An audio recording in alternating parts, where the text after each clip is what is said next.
You may have noticed a little game called PowerWash Simulator getting a lot of attention recently, and I'll bet you're feeling one of two ways about it.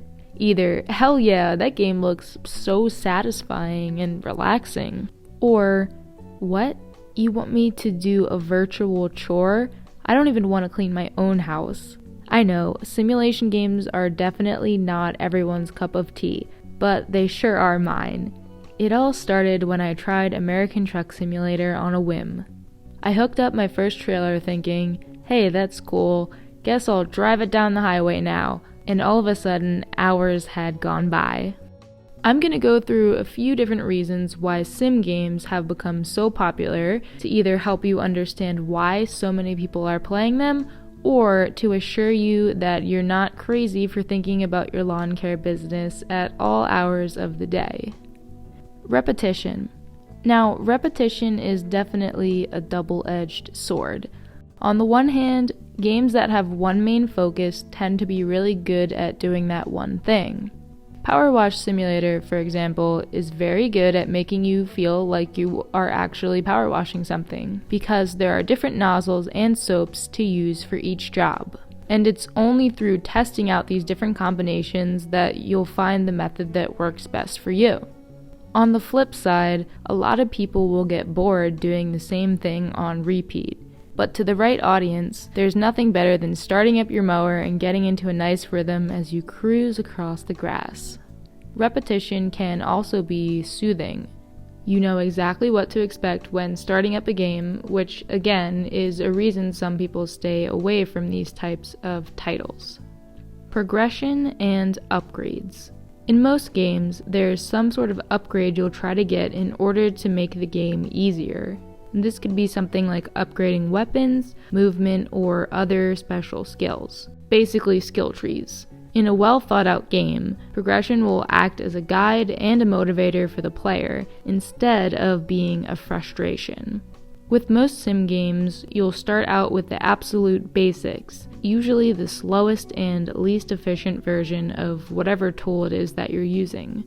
And having access to only the most basic tools is supposed to motivate you to play, earn money, and then spend it on upgrades. The goal here is to make upgrades attainable, but still require a bit of work to unlock. But if they do require too much grinding, the player will be put off and become frustrated. Now, the rate of progression can be pretty difficult to nail in any type of game. I would say that rate tends to be slower in simulator titles in order to make things more true to real life. It's less gamified, if you will, and more realistically paced. Achievements. Now, I know not everybody is into achievement hunting, but I'm sure you all still get a little rush of dopamine when you see that little box pop up. Achievements in these games are usually based on completing a given number of jobs or traveling a certain distance, something based on numbers.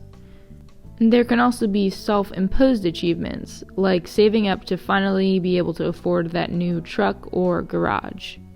Going along with the whole progression thing, we like to do things and get rewarded for doing those things. So whether it's an achievement popping up or unlocking the next tier of an item, Sims tend to get that sense of accomplishment right. DLC. Now, I've mostly been mentioning all my favorite things about the simulation genre, but there is something I've been waiting to bring up. The truck simulator games are very well known for their extensive library of DLC content. So American Truck Simulator comes with 3 states, but thanks to DLC, there are now 10 states you can drive through, with more in the works. The base game has enough content to keep you occupied for a while, and if you're really enjoying it, you'll probably want to explore more areas and support the developers along the way. And this is great. It keeps the game's community active and excited about the game. And since ATS frequently goes on sale for $5, it's even more of a steal. But there's also a flip side to this. Some games, like theHunter Call of the Wild, lock some very important features behind paid DLC. I'm talking about the ATV here, which is pretty much required if you want to travel further than 10 feet in the game, because you walk really slowly. There's a fine line between predatory DLC and content that has actually had thought put into it and is worth paying for. I know the feelings about DLC is pretty mixed, so it's no surprise that these types of games are also seeing the same kind of debate. But yeah, thanks for listening to me talk about Sims. If I didn't mention one of your favorites in this video, which one do you recommend I try out next?